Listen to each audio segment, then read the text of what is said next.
Salut! Alors aujourd'hui je vais vous parler de lancement, ces fameux super lancements qui a été démocratisé par Jeff Walker aux États-Unis.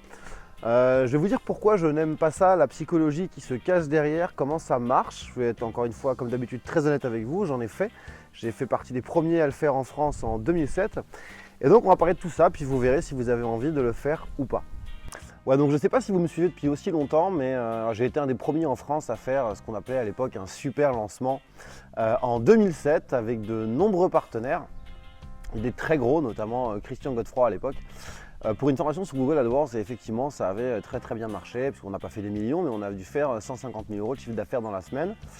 J'ai remis ça en 2009 avec pas mal de partenaires que je salue. S'ils me suivent, on avait fait, je crois, 300 000 € très rapidement aussi, donc voilà. Ça marche, c'est clair et net, ça marche, c'est pas le débat. Maintenant je vais vous expliquer ce qui se passe un petit peu derrière et pourquoi en fait, même si je l'ai fait, pourquoi je n'aime pas ça, pourquoi je ne le fais pas aujourd'hui. Alors, en fait derrière tout ça, il y a toute une histoire en fait de psychologie. Enfin, pour la faire simple, si vous voulez, on va avoir plusieurs partenaires, peut-être 10, 15, 20, 30, enfin ça dépend. Plus ou moins gros, donc qui ont des fichiers email. Et en fait, on va matraquer le prospect avec des séquences d'emails. Donc chaque jour, on va dire tiens, envoie un email, vidéo 1 par exemple. On envoie tous le même jour à la même heure, puis la vidéo 2 2 jours après, puis la vidéo 3 3 jours après, ainsi de suite et ainsi de suite. Ça en fait, on joue tout simplement sur la faiblesse des gens. L'objectif, c'est de se dire que l'objectif, c'est que si les gens se disent c'est pas normal, s'il y a autant de gens qui me recommande ce produit ou cette formation ou peu importe, forcément c'est qu'il doit être bon parce qu'il y a beaucoup de gens qui ne connaissent pas forcément le milieu du web, etc. et qui ne savent pas comment ça marche. Ça, c'est la première chose. Donc déjà, c'est ce que j'aime pas, même si je l'ai fait, je le regrette pas parce qu'il faut pas… je trouve que ça sert à rien d'avoir des regrets, mais en tout cas, je ne le referai pas et ça fait maintenant bientôt 6 ans que je ne le fais plus. Mais donc déjà, on joue comme ça sur de la psychologie, on joue sur la faiblesse des gens, tout simplement, on joue sur leurs émotions. Et donc ça, c'est la première chose. La deuxième chose, c'est qu'on joue en fait sur des offres limitées dans le temps où en gros, enfin là, je vais parler de mon secteur, hein, bien entendu, le marketing, mais en gros, c'est la dernière chance de réussir ta vie. Enfin, en gros, si tu as une vie de merde, il y a par exemple que 100 places, ça dure 3 jours, donc même si tu n'as pas les moyens, démerde-toi, fais un prêt à la banque, emprunte à tes amis. Mais en gros, c'est la seule chance que tu as de te sortir de ta vie de merde. Ça, c'est vraiment le truc qui, moi, me bloque le plus parce que déjà, c'est faux, parce qu'on sait que 97% des gens ne vont pas au bout d'une formation. Parce que les places ne sont jamais vraiment limitées, parce que bien entendu, s'il y a 10 personnes, si la formation elle vaut 3 000 et qu'il y a 10 personnes en plus qui disent je veux payer 3 000, forcément, la personne ne va jamais dire non, on ne va pas refuser 30 000 €. Donc je déteste en fait cette chose-là, jouer sur la psychologie des gens. Moi je dis souvent, je me mets à la place en fait de mes parents qui n'ont pas beaucoup d'argent, qui ne s'intéressent pas à Internet et j'ai envie de dire c'est tant mieux. Je me mets à leur place s'ils recevaient en fait une offre comme ça.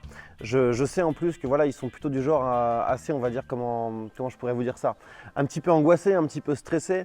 Et oui, ils attendent un petit peu toujours comme beaucoup de gens cette fameuse méthode miracle qu'on va leur apporter sur un plateau et ils se feraient avoir. Et ils n'auraient pas les moyens de payer 3 000 € comme ça tout de suite. Peut-être même qu'ils feraient un prêt à la consommation, je ne sais pas. Mais voilà, je trouve ça vraiment très dangereux. Moi, c'est quelque chose qui me dérange. Donc en fait, les lancements, c'est ça, c'est deux choses. On va jouer sur tous les partenaires pour mettre la pression aux gens. Il y a une espèce de forme de harcèlement là-dedans, mais c'est volontaire. Et on va jouer sur ces fameuses offres limitées et sur toute la psychologie en fait dans les vidéos pour expliquer aux gens, voilà, moi j'ai réussi, moi je suis le cador, faut que tu m'écoutes, si tu fais pas comme moi, tu es une merde. Moi, je déteste vraiment ça. D'ailleurs, la majorité des gens qui aujourd'hui font des lancements en France, je ne peux pas les voir en peinture parce qu'ils ont justement une personnalité, ils assument totalement le fait, entre guillemets, de pigeonner les gens. Certains le disent même ouvertement, ce qui m'a toujours fait un peu halluciner dans des événements web. C'est aussi pour ça que je ne vais pas aux événements de, comme on dit, infopreneurs. Alors bien évidemment, je ne vous citerai personne.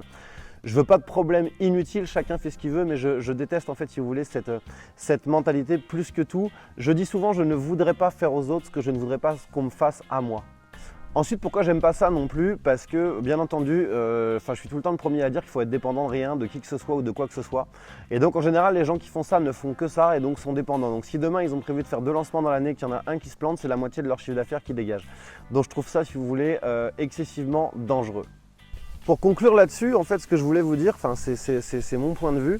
J'essaye vraiment de vous livrer ma personnalité, ce que je pense vraiment, c'est que, bien sûr, on est là pour faire du business, c'est très important, mais voilà, il y a une éthique à respecter, pas au détriment de tout et n'importe quoi. Enfin, moi j'ai toujours dit, je ne serais pas prêt à vendre ma mère pour de l'argent. Je préfère en gagner moins et ne pas faire ce genre de procédé. Ou alors les gens qui vous... Enfin, il y a des gens qui sont prêts à tout en fait. Aujourd'hui, on voit de plus en plus de gens en France. Ce sont des gens en fait qui vous envoient des trucs qui se font passer pour un organisme officiel, du genre l'URSSAF, le RSI et tout. Ils vont carrément pas le copier les logos et ils vous disent, ça c'est dès que vous créez une boîte en fait. Ils se débrouillent pour avoir les adresses postales des personnes qui viennent de créer leur boîte. Et en fait, ils disent, voilà, il faut payer par exemple 272 € et tout. Ils n'ont totalement pas le copié un papier officiel et en fait la seule chose c'est que si vous payez, on va vous inscrire dans un annuaire pourri qui vaut rien du tout. C'est pas illégal, c'est sur la ligne et ils se font des couilles en or. Enfin en gros voilà, ils pigeonnent les gens, c'est de l'escroquerie. Et certains lancements pour moi, les méthodes de faire c'est exactement la même chose parce que les mecs savent pertinemment que 95% des gens à qui ils vont vendre n'ont pas les compétences pour mettre en pratique et ne feront jamais rien, mais par contre par fierté n'oseront pas demander un remboursement. Voilà, sur ce je vous dis à très vite pour une prochaine vidéo.